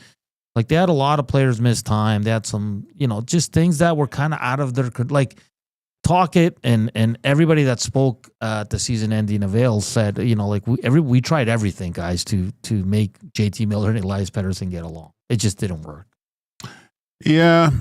But again, that's why I say you start fresh. Like I think you got to seriously consider possibly getting rid of Pettersson. If the right opportunity arises, like this has been what? 2 years of essentially your franchise player. Hughes and Demko are their franchise. You just expect way more from him. Like he should be the same player that we saw when he first entered the league. Like just doing things that were really like a Kucherov, like a Draisaitl, like a McDavid, right? Just there were superstar potential there. Man, he was doing I remember one play, he saw it. He took a slap shot from the tops of circles. Everyone was going, what is he doing? And it hit the boards and went right to one of their players came straight back out and hit one of their players on a breakaway, right? Like it was just, he was so creative, deadly shot. So 3 years ago, 102 points. Last year, he dropped to 89. This year, he missed a handful of games due to injury, 45 points. That's fallen off a cliff, dude. And then all the criticism of his off-ice training, off-season training from the coach and the president of the team is not a good look, Joaquin. And I mean, these are just rumors, right? But the fact that the Sedins, he didn't get along with them either. Like it's just weird. Just Corey said it. It's a tire fire in Vancouver. C-Run says PD for RNH. No, PD. C-Run. One, Oilers can afford it. Two, why would you want a player like that when his own management team is questioning his training? yeah. You don't want that. You don't want that. So interesting. A lot of names are going to pop up for Vancouver. Oh yeah. Right? We've already seen a few pop up. I don't know if we can say it, so that's why I can't say it. Yeah, that's why I'm staying away from that one. So whoever told us, why would you tell us? We can't keep a secret. Oh man! Hey, the Winnipeggers have joined us. The ESTers, the Hustlerites. We got to ask the Winnipeg. I was going to ask you the same. Yeah. How nervous are Winnipeg fans here right now, or audience, not fans? Imagine if there's one thing that gives you confidence when another team shoots the puck is having Connor Hellebuck in net, and now you're like, I still think they figure it out. They had 2 bad games. It happens. Look at LA. But they didn't have 2. But they had 2 bad minutes. That's even worse. I don't know. No, but I like for the Hustlerites, like, is it a nervous feeling you have right now, or are you guys like, no, we're good. It happens. We're gonna win tomorrow at home, and then close it out. Dude, they were asking to put Comrie in, and I got nothing against him, but I think they're a little worried, especially after the way the first 2 games went. It was just like the regular season. Yeah, just dominant. Yeah, dominant performance all the way through. And even the first game, I know they got a few, like, what was it? 4-3? What was the first game? I forget the score. Anyway, they scored a few on Hellebuck and it was kind of uncharacteristic. And then the next game was 2-1. So you're thinking, okay, now they're rolling. But then gets pulled. They give Velarde back. Well, does he block shots? I don't know. No, I think they'll figure it out. Like it's they're coming home. They'll have the Sea of White, the Whiteout. The biggest thing was what's the street name again? The Whiteout Street Party. Yeah. Oh, it's the Whiteout Street. Yeah, they got to work on that. Was when Dusty asked Huss yesterday, and Huss said he was nervous. Really? Huss is usually pretty confident. So yeah. Royal Sports says, of course we are a bit nervous, but the best team should win. Darth Skater says nervous. P. Dan, Jets fan, says cautiously optimistic. Andrew says, we are crapping our pants. Yeah. And then Matt Hyman and P. Dan say, no fans want Comrie. No, but I was telling the guys I was listening to the Illegal Curve post-game show. Yeah. And then one of the guys there just said, guys, I'm just going to say this. Comrie's not playing game 5. Stop asking for it. So obviously it's a little bit of panic there. But I mean, Hellebuyck, Vasilevsky, you look at the Oilers series, like the goalies haven't been good, Joaquin. It's not just one goalie. No. It's a hand. But Binnington's been good. Yeah, Blackwood got pulled yesterday. Yeah. Ottinger hasn't been that good either. I'm still not sold. Although Ottinger, I saw a weird stat, like he's got the most games played over the last few years in the playoffs. Yeah. No, and Ehlers is on the ice today I don't think he's playing, but that's a good sign if maybe they can get him back. But I thought he wasn't going to be available. He was week to week last time they mentioned him. He's in a non-contact jersey. He's such a good player, man. He just can't stay healthy. He is such a solid player. Yeah. Penner's Pancakes. Hellebuyck said he will be better, so we shall see tonight. It's actually tomorrow night, Penner's Pancakes. They got 2 days in between games. Brent says, boys, after seeing the first 2 games, is there something you've seen that explains their unbelievable home record? Should Oiler fans be afraid? It's a good question. I don't think so, because they almost won game 1, right? Game 2, I don't think that scares the Oilers at all. And there was some close games during the regular season too in LA, right? So they were right there. But it's such a weird series. Put it this way: if I'm the Edmonton Oilers, I'm saying to myself, look, we won the last 2 games. Was it our best? Not by a long shot. Let's go down to LA and play 60 minutes, full 60 minutes, responsible puck and game management, where we're not giving the Kings opportunities. Yeah, that's the key. Like you've heard it 1,000 times. Just a solid road game. I think that's good enough. If everyone's playing at their level, you're going to need Pickard to make some saves. You're going to have some moments that are a little bit extra on the offensive side too, and maybe not including 97 and 29. BBJ, I have to agree with him. He says I think LA is the nervous team now. I do too. Listen, they got veterans there, they got pros, they got guys that have gone all the way and won it, right, Joaquin? I just feel that they're in their heads, and not too like they're scared to play, but it's human nature, man. You're like, man, what do we have to do to close these guys out? They had it, Gage. Yeah, and the Oilers got to be careful a little bit of this with the momentum. You don't want to get too far ahead of yourselves, too. There's still a lot of work to do in the next however many periods to give yourself a chance to come home. And you can't keep falling behind.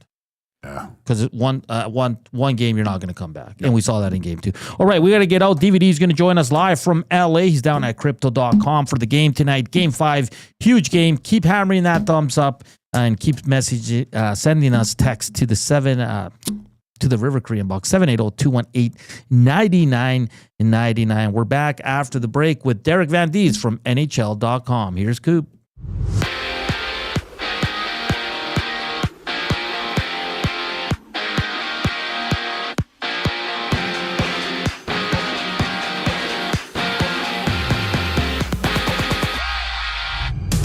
Edmonton hits the ice in LA for Game 5 in a tied series. Calvin Pickard gets a start for the Oilers. Join Tom Gazzola and Hernan Salas as they preview the action during the GCL Diesel Oil Stream pregame show.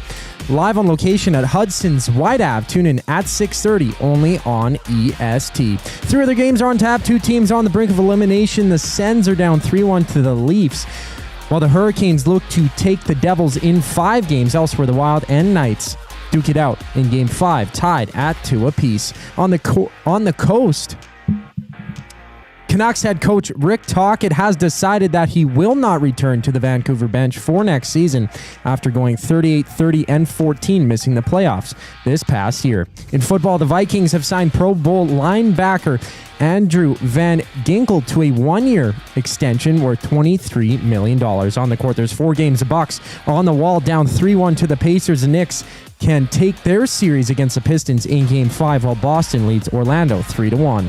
And a full slate in baseball has the Jays and Red Sox opening a 3-game series. Bowden Francis gets the ball for Toronto. Derek Van Diest, live from LA, joins the boys on the other side of the break. I'm Zachary Kubusch, keeping you up to date. The Reed Wilkins Show with Jay Milne. It's the one and only Luke Gazdick, former Edmonton Oiler. So how is each team right now selling it to themselves that they're the team that's going to win the final 2 out of 3? I think the Oilers have known all along. For LA, they are puckered up right now, I can tell you that. And I just don't think they have enough guys to keep up with it. And I think they know that. The Reed Wilkins Show with Jay Milne, weekday afternoon, 3 to 6, only on Edmonton Sports Talk, your clear choice for Edmonton sports. Your home for great performances is the River Cree Resort and Casino. My mother used to let us not lock the doors. She's like, if you're locking the doors inside of the house, it means you're doing something you shouldn't be doing. Yeah, that's why we lock the doors. Host of the Bad Friends and Whiskey Ginger podcast, don't miss Andrew Santino, Freeze Peach, live at the River Cree May 22nd. Michael, what are you doing? We have locks on the outside of the house to keep criminals from coming inside. There's no criminals inside of this house. Yes, there are, Karen. Get your tickets at rivercreeresort.com. Excitement, bet on it. You've heard the name, but what does it mean? For over 66 years, William Huff Advertising has supplied signage from screen printing to digital to LED with design, production, and install in-house. It's a one-stop shop for all your signage needs. Edmonton owned and operated, William Huff has been trusted by the biggest companies and teams in the City of Champions and many others across the country to do the job. If you're looking for a way to get the word out about your company or event, they are the answer. Go to www.williamhuff.com. Their results speak for themselves. Play more tables and games. Play more tables and games. Make the most of your fan game. Oh, you want to, you need to, you know just what you've got to do. It's time to add some fun to your life. Make the most of your fan game. Play more tables and games. PlayMoreGames.ca.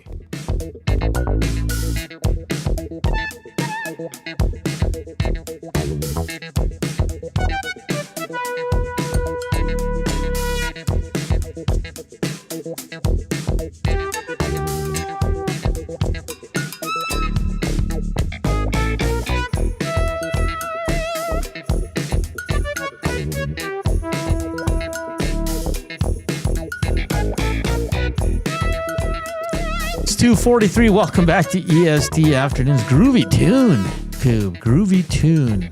Live from the William Huff Studios, Joaquin Gage, Hernan, Salas, Zach Koob. Reminder at 3 o'clock, Matty Wanek and Jay Milne will take you right up until 6:30 with the Reed Wilkins Show. 6:30, and then at 6:30, Tom Gazzola has the pregame show, Oil Stream pregame show live from White Ave, Hudson. So go hang out with Tommy there as well. He will be doing pre and post from down there. But we're going to head to LA. We're joined by Derek Van Diest from NHL.com. Derek, how was travel day? How you doing? Good. I'm doing well. Travel day was pretty good. Just one flight direct to Los Angeles, so that was a lot of fun. Got in time to go to the Dodgers game last night, so I was pretty excited about that. Went straight, dropped off my stuff at the hotel, straight to Chavez Ravine, straight to the game. Met up with a couple of Cam Moon was there, Jack Michaels was there, a couple other guys that worked for the Oilers were there. So it was a nice, perfect evening for baseball. And I don't know, I love baseball. Like watching live baseball is one of my favorite things in the world. And I've been to that ballpark about 20 times, one of my favorite ballparks in the world. And there's nothing more relaxing sitting there watching baseball, having a beer and a hot dog. It's it's heaven on earth, man. Heaven on earth. What's that, like a 3-hour flight? About there, yeah. About 3 hours, yeah. And then you gain an hour because of the time change. So it's like so that's, I thought I was going to land at 7 and not make it in time for the game, but I landed at 6, and that led me time to kind of buy a ticket, get to the game and enjoy it. I really had a lot of fun. DVD, before we get to the Oilers, I want to get kind of the LA side of things. I don't know if you were able to talk with Hiller today or not, but how are the vibes there? Like we've been talking about, there's human nature, right? Like there's no way they're not feeling a little bit of pressure here. They had the Oilers on the ropes, man, and they've blown a couple third period leads here. Weren't able to get it done in overtime, on overtime that the Oilers dominated. But what's the sense down there in LA with this Kings team right now?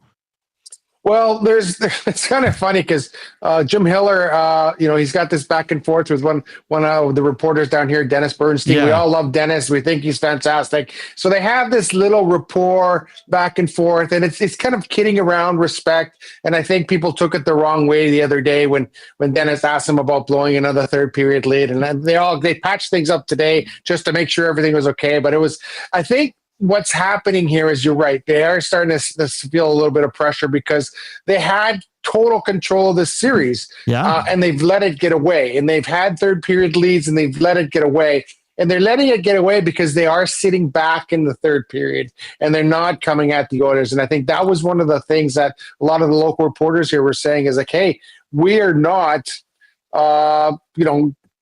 attacking these guys. We're kind of sitting back and we're letting them take over the game. So I think that was one of the issues that they had here in Los Angeles. So it'll be interesting to see how they approach it. But I think another issue with the Kings. Nope. Thank you. And I think eventually that's going to catch up to you.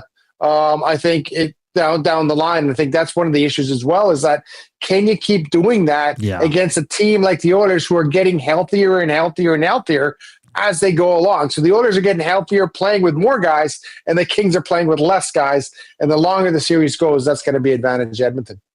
DVD, how do you, like, we've seen the Oilers, their starts, they haven't been, I would say, at their best, and it seems like they're the last two games at least they've managed to not play a full 60 and still come out with a victory.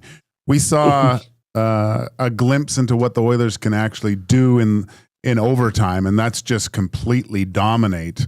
What do the Oilers have to do now to start the game on time so that they're not chasing the game, so to speak?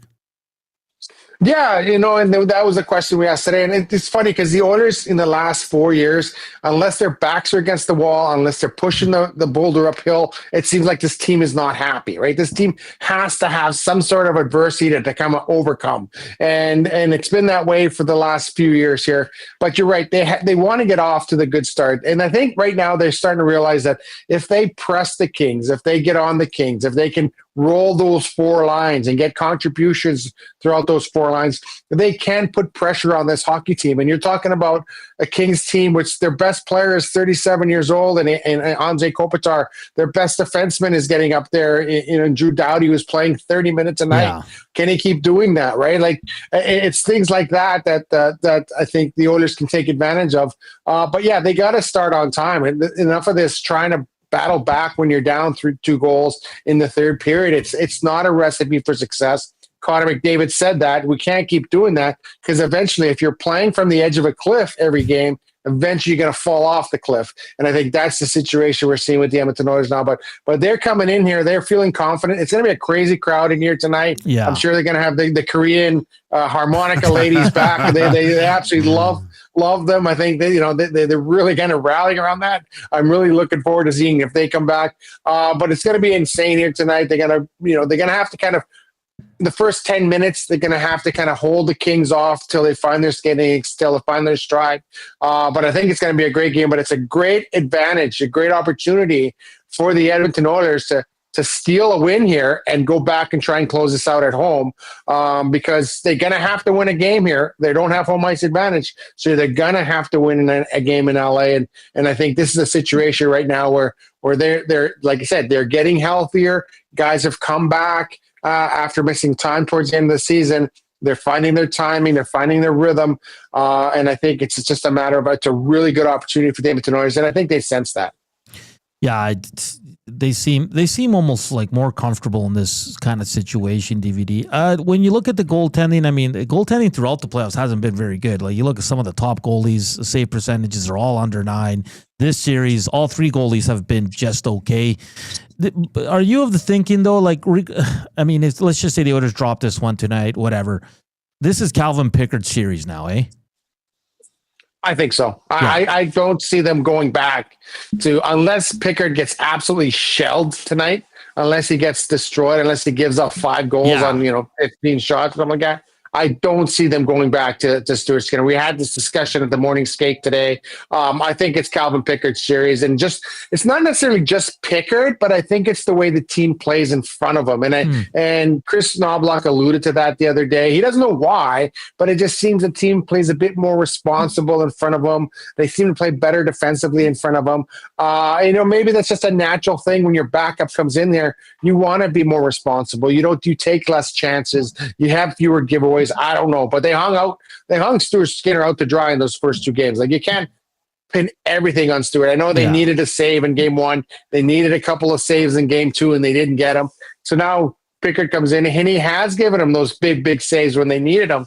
So I think it's his series right now. What happens going forward, who knows? But unless he gets shelled, unless he gets pulled, unless things go really wrong tonight, I think they'll stick with him throughout the series, because it'll be tough for Stuart Skinner play the first 2 games, get hung out to dry, and then have to come back in an elimination game and have to play a really good game. So I think it'll be tough for him. And just the rhythm of the end of the season with Calvin Pickard, the team was playing well with him at the end of the year. I think they're very comfortable with him in net right now. Derek, we talked earlier.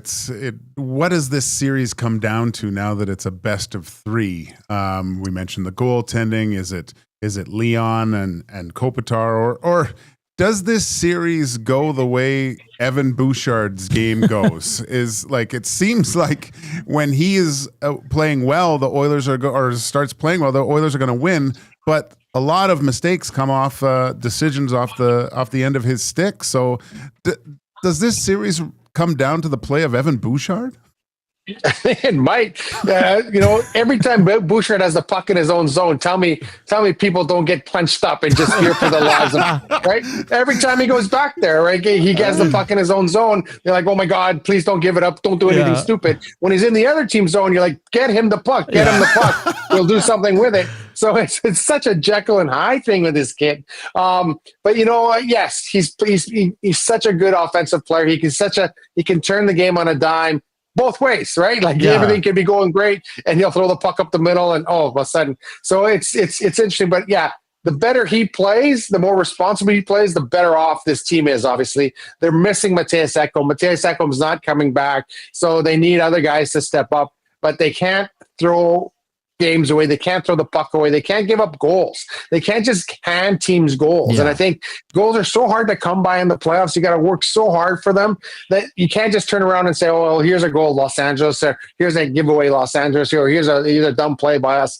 You have to make other teams earn those goals. And so far, the Oilers haven't done that. So if they can do that, keep the mistakes at a minimum, just make the smart play. It's really that make the smart play. Don't beat yourself. I think the Oilers will be fine. I think too often this time they get a little too cute with the puck in their own zone. Los Angeles doesn't forecheck you. They sit back and they sit 5 guys along the red line. So you don't have to make those cute plays to get out of your zone. Just make the right play, make the right read. Play the way you're facing is something that we say in soccer a lot. That's what they got to do. Stop with the behind the back drop passes and things like that. Play the way you're facing, and I think the Oilers will be fine. DVD, enjoy the game tonight. Enjoy LA, and we'll chat soon, my friend. Sounds good. Thanks for having me on, guys. That's Derek Van Diest, NHL.com, live from LA, joining us. A little jealous he went to the Dodger game last night. Peter, can the Oilers slow down or stop the Kings' rush chances? Question mark for me. That's the key to winning the game in series. Good point. Richard also adds, is their home record tied to their face-off record? I'd have to dig deep into that one, Richard. Maybe tomorrow I'll have, or on the pregame, I'll look into that as well for you. 151 thumbs up. Well done, Nasties. Well done on a game day. Once again, we always appreciate you guys, the downloads. If you're on Spotify, Apple, wherever you get podcasts, make sure you hit the follow button on EST Afternoons and all the shows here on Edmonton Sports Talk. Thank you for subscribing. Thank you for the thumbs up. Thank you for continually chiming in on the Nasty Chat, which is awesome, and on the River Cree inbox, 780-218-9999. The afternoon inbox is presented by the River Cree Resort and Casino, home of Tap 25 Restaurant, $18.99 Prime Rib Special. Available 7 days a week from 11:30 a.m. to 11 p.m. Available for dine-in and takeout. Not available on show nights. Gage, we got to get out here. Predictions. We both don't know what's going to happen. High scoring, low scoring. We'll go with that. I said it was high scoring last game, so I have no clue. Yeah, I did. It could be 1-0. It can be 8-1. I won't be surprised. I don't think it'll be 1-0. Yeah, not the way this I can almost guarantee that. We're going to see if the harmonica ladies are going to show up. That'd be awesome if they did. But keep it locked. Matthew Wanek, Jay Milne coming up with the Reed Wilkins show. They'll take you right up until 6:30. Then it's the Oil Stream pregame show. Tom Gazzola live from Hudson's on White Ave, 6:30 to 8. And we're back later tonight with the postgame show. Thank you for tuning in. For Zach Kubusch and Joaquin Gage, I am Hernan Salas. Keep it locked here on Edmonton Sports Talk. We'll talk soon. Ciao.